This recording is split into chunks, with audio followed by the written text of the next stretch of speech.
구약성경 989면입니다. 이사야 19장 16절부터 25절까지 한 절씩 교독하겠습니다. 그날의 애굽이 부녀와 같을 것이라. 그들이 만군의 여호와께서 흔드시는 손이 그들 위에 흔들림으로 말미암아 떨며 두려워할 것이며 애굽의 두려움이 되리니 이는 만군의 여호와께서 애굽에 대하여 정하신 계획으로 말미암음이라. 그 소문을 듣는 자마다 떨리라. 그날의 애굽 땅에 가나안 방언을 말하며 만군의 여호와를 가리켜 맹세하는 다섯 성읍이 있을 것이며 그 중 하나를 멸망의 성읍이라 칭하리라.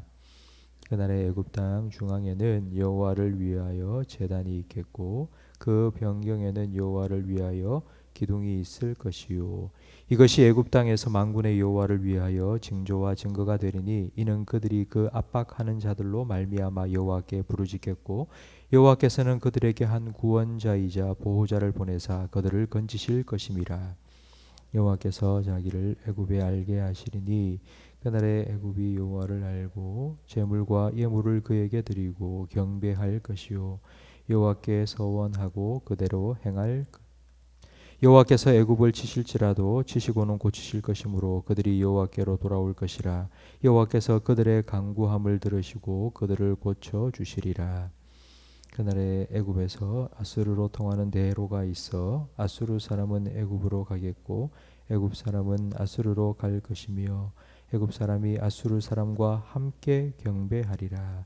그날에 이스라엘이 애굽과 아수르와 더불어 셋이 세계 중에 복이 되리니 이는 만군의 여호와께서 복 주시며 이르시되 내 백성 애굽이여 내 손으로 지은 아수르여 나의 기업 이스라엘이여 복이 있을지어다 하실 것임이라. 아멘. 우리나라 주변에 있는 나라들 한번 생각해 보십시오. 중국, 일본, 러시아 다 경제적으로나 군사적으로나 아주 큰 대국들입니다. 우리나라 주변에 우리나라하고 비슷한 만만한 나라가 없습니다. 그러니까 그 강대국 사이에 우리나라는 끼어 있는 아주 작은 나라입니다.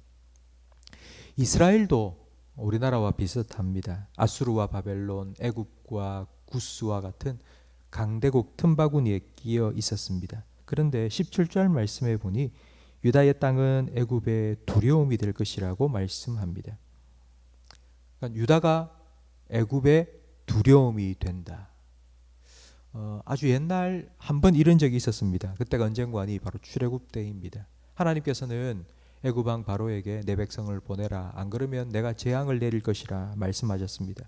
그 말씀대로 열 재앙 하나님께서 애굽 땅에 쏟으셨고 애굽 땅은 완전히 초토화되었습니다. 그때 애굽은 하나님을 두려워했고 하나님이 함께 하시는 민족인 이스라엘 백성도 두려워했습니다. 그래서 빨리 나가라고 등 떠밀어 내듯이 출애굽하도록 했습니다. 근데 오늘 본문에 그와 같은 일들이 다시 일어나게 될 것이라고. 근데 그때와는 정반대의 현상이 일어나게 될 것이라고 하나님 말씀하십니다. 18절 말씀에 보면 그날에 애굽 땅에 가나안 방언을 말하게 된다고 하십니다. 가나안 방언이라는 건 이스라엘 백성들이 썼던 방언입니다. 히브리어입니다. 그러니까 애굽 땅에 애굽 사람들이 그 히브리어를 배워서 히브리어로 말한다는 것입니다. 이건 우리가 요즘 이해하기 쉬운데요. 웬고하니 전 세계 많은 사람들이 우리 한글을 배웁니다. 한국에 오지도 않는데 사람들이 지금 한글을 자기 나라에서 배웁니다. 한글을 배우는 이유가 한국 노래를 부르고 한국 드라마를 즐기기 위해서입니다. 근데 왜 애국 사람들이 이스라엘 사람들의 말을 배워서 할까요? 그 이유가 뭘까요? 성경이 이스라엘 말로 기록되어 있습니다. 그래서 그 사람들이 성경을 읽고 하나님을 예배하기 위해서 가나안 방언, 히브리어, 이스라엘 말을 배우게 된다는 것입니다. 그리고 18절에 계속하여 보면 만군의 여호와를 가리켜 맹세하는 다섯 성읍이 있을 것이라고 말씀하십니다. 여호와를 가리켜 맹세하는 성읍. 15년 전에 서울시장이 이명박 전 시장이었습니다. 근데 15년 전 이명박 전 시장이 어느 한 모임에서 이런 말을 했습니다. 우리 대한민국의 수도 서울은 거룩한 하나님의 도시요, 우리 서울 시민들은 하나님을 섬기는 백성이고 저는 이 대한민국 수도 서울을 하나님께 바칩니다. 이런 얘기를 했다가 정말 곤욕을 치렀습니다. 정치적으로도 종교적으로도 얼마나 많은 공격을 받았는지 모릅니다. 그런데 애굽 땅에, 우상을 숭배하는 그 애굽 땅에 여호와를 가리켜 맹세하는 성읍들이 하나 둘 생겨나게 될 것이고, 그 중에 한 성읍의 이름을 멸망의 성읍이라 할 건데, 이 멸망의 성읍이라는 뜻은 태양신을 숭배하는 우상의 도시라는 의미입니다.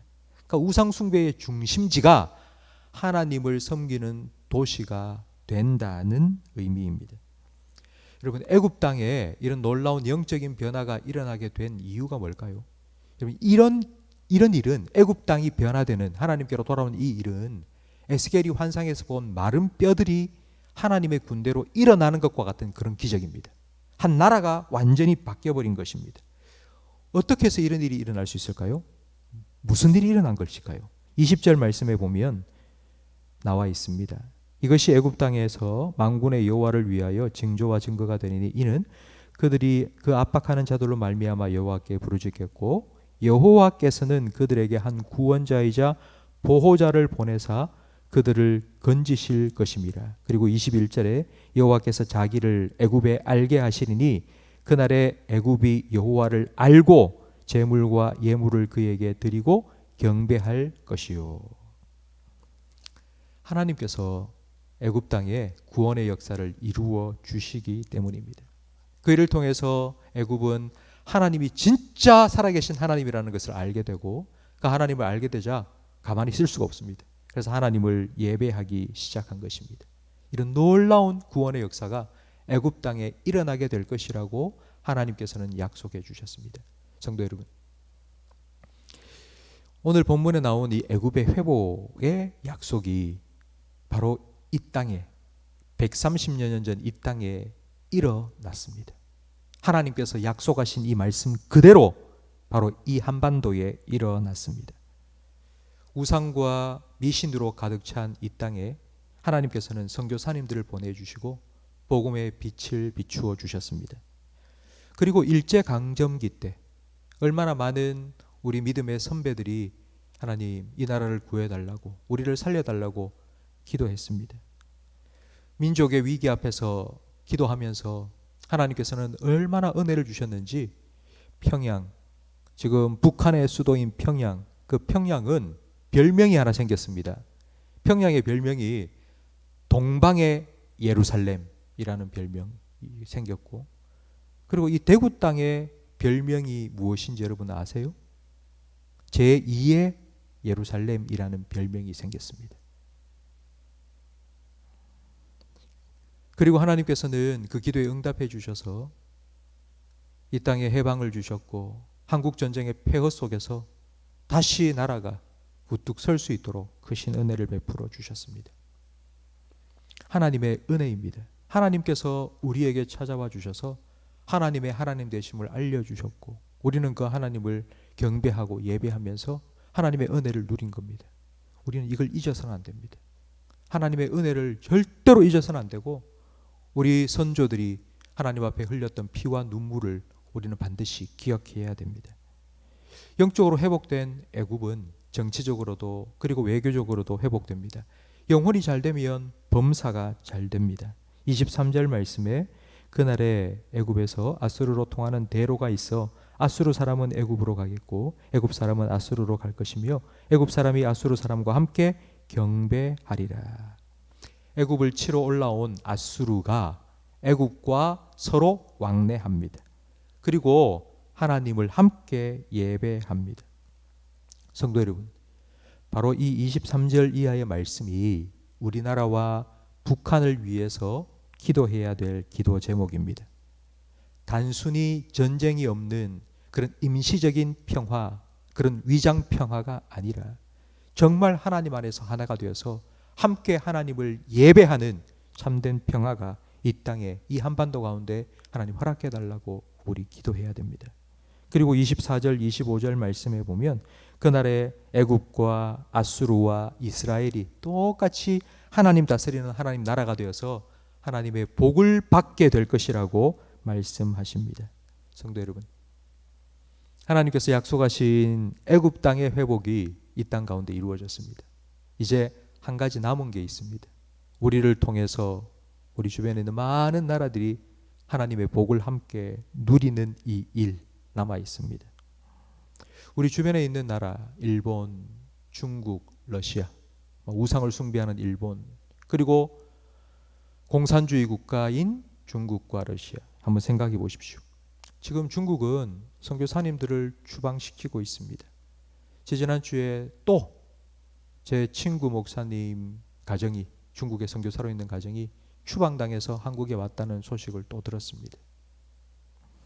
한번 상상해 보십시오. 하나님께서 약속하신 이 일들이 일본에, 중국에, 러시아에 일어나는 것을, 도시마다, 마을마다 하나님을 가리켜 맹세하고 신앙의 영적인 회복이 마치 평양이 동방의 예루살렘으로, 그리고 대구가 제2의 예루살렘으로 하나님께서 변화시켜 주셨던 것처럼 도쿄가 베이징이, 블라디보스톡이 그렇게 변화되는 그와 같은 날들을 한번 상상해 보십시오.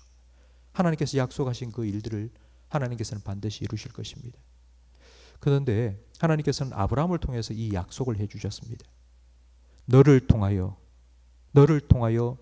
모든 민족이 복을 받게 될 것이라고. 너는 복의 통로가 되라고.